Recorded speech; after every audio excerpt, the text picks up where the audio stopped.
Wilujeng enjing kasadayana sampurasun.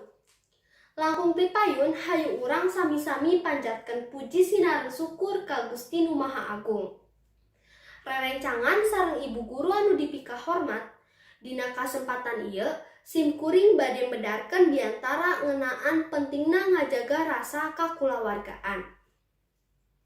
Kakulawargaan nyaeta rasa anu dijalin antar manusia pikeun nguatkeun hubungan sareng numbuhkeun rasa duduluran. Kakulawargaan teh penting pisan urang jalin di mana wae, boh di bumi, di sekolah, atanapi di lingkungan masyarakat. Zaman ayeuna ngan saeutik rasa kakulawargaan nu aya, kusabab manusia hirup nyorangan wae. Ayeuna mah seueur jelema anu hirup asik di dunyana sorangan, langkung seueur waktos sareng telepon tibatan waktos sareng jelema di sakitarna, jeung seueur jelema anu teu paduli kana sakitarna. Ujalana waktos, rasa kakulawargaan beuki ngaleungit di masyarakat urang. Teu kabayang urang hirup sorangan-sorangan wae jeung mikirkeun diri sorangan wae.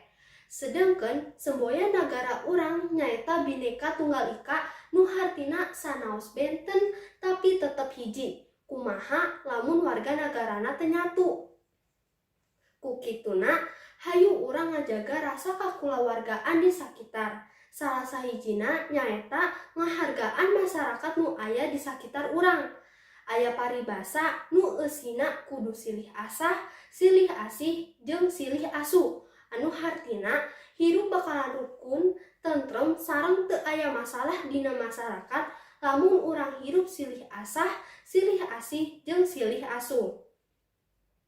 Rerencangan sareng ibu guru anu dipika hormat, mung sakitu nu tiasa didugikeun ti simkuring.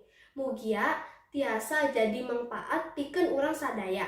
Hampunten bilih aya kalepatan, wilujeng enjing kasadayana.